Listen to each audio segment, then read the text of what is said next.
Draga braća i sestre, Hristos vaskrse. Kaže, a sada ako dobro zaslušate glas moj i uščuvate zavet moj, bit ćete moje blago mimo sve narode, premda je moja sva zemlja. I bit ćete mi carstvo svešteničko i narod svet. To su reči koje ćeš kazati sinovima Izraeljevim. Gospod je rekao, budite sveti jer ja sam svet. Sad, ovaj video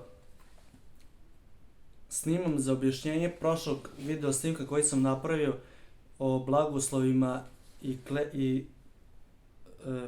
prokletstvima ili blagoslovima i prokletstvima Mojsijevim.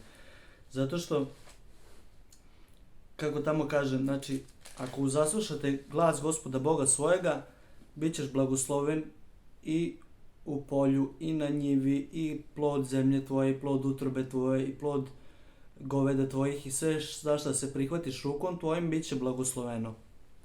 Sad, kada je čovjek svet, kada osveti sebe, znači kada živi čistim životom i kada zadobije duhovnu zajednicu sa živim Bogom, on je blagosloven u svemu svome delanju.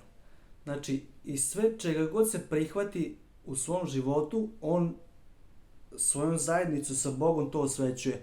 Znači, bilo da radi nešto u njivi, bilo da sedi za stolom sa svojom porodicom, za ručkom i svom domu, ili da gradi nešto i bilo šta, to je sve osvećeno, zato što je taj čovjek svet. I tako se osvećuje preko njega. Sad, kada čovjek izgubi zajednicu sa Bogom, on obesvećuje stvari, zato kaže, znači, bit ćeš proklet u gradu i u selu i kotarice tvoje i naće tvoje i plod utrobe tvoje i plod zemlje tvoje, mlad goveda tvojih, stavaca tvojih i znači ništa ti neće biti blagosloveno više. Zato što si izgubio zajednicu sa živim Bogom. I sve će ti biti nekako mučno i teskobno. Sve što radiš neće ti biti sveto jer ti nisi svet. Znači, od tvoje svetosti zavisi kako će tebi biti u životu. Znači, od tvoje svetost se stiče čistotom življenja, znači trudom jednim da živiš neporočno, da se ne prejedeš, da se ne opiješ previše, znači, ni tvoje telo treba bude čisto. I da se redovno ide u crkvu, da se čovjek pričešćuje. Znači, mora se pričešćuješ.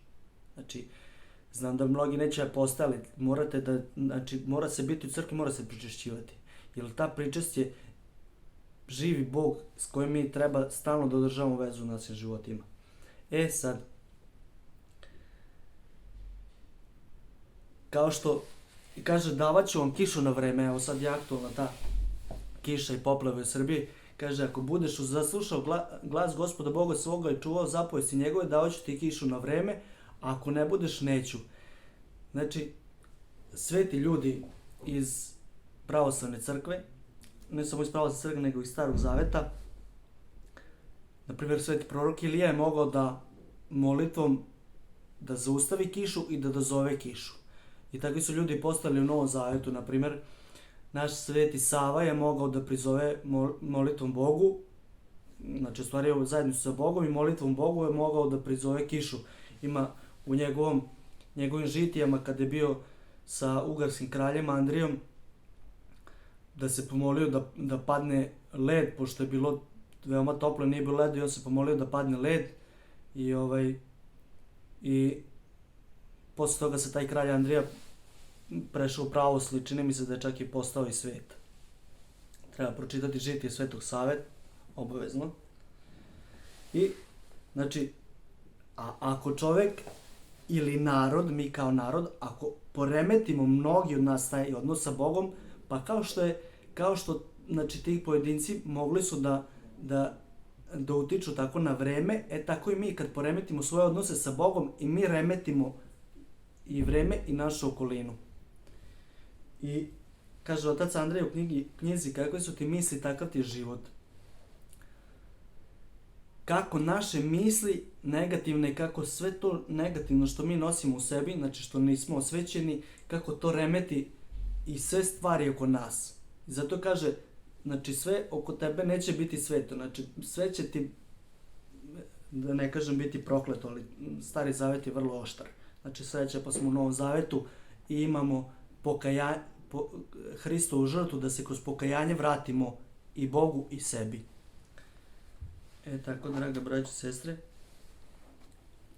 kaže, piše u Petrovoj poslanici, ja ću pročitati jedan deo i opet ću vam ostaviti link dole.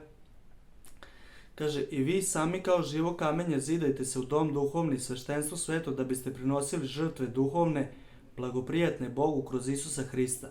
Jer stoji u pismu, evo, polažem u Sionu kamen krajeugaoni, izabrani, dragocjeni, ko u njega veruje, neće se postideti.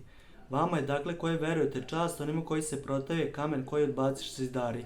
On posade glava od ugla i bi kamen spoticanja i stena sablazni, koji se ispotiču u njega, protiveći se reći na što su i opredeljeni. A vi ste rod izabrani, carsko sveštenstvo, narod sveti, narod zadobijen da objavite vrline onoga koji vas pozva iz tame na čudnesnu svetlo svoju. Znači, braći i sestre, da se očistimo i telesno i da se duhovno preobražavamo rečju Božijom i da budemo mi taj rod izabrani, kako kaže, rod izabrani su hrišćani, oni koji veruju Isusa Hrista, koji ispovedaju ime njegovo, koji se trude da žive po zapovestima njegovim. Znači, to su hrišćani. Oni su rod izabrani od njegovog vaskrsenja. A mi imamo uslove da ovdje to postignemo kao narod, jer smo mi pravoslavni hrišćanski narod. Tako da budemo to carsko sveštenstvo i narod sveti i da živimo na toj čudesnoj svetlosti Gospodnjoj, da budemo taj narod Božji koji nismo bili pomilovani, sad ste pomilovani. Tako da slava Bogu, piše, kaže, čuvajte se telesnih želja koje voju na dušu. Postavit ću link ove poslanice Petrove. Slava Bogu našemu i hvala na svemu. Eto, to je bilo objašnjenje za prošli video. Blagoslovi i kletvi Mojsijeve i tako mir Božiji i svako dobro od Gospoda vam želim.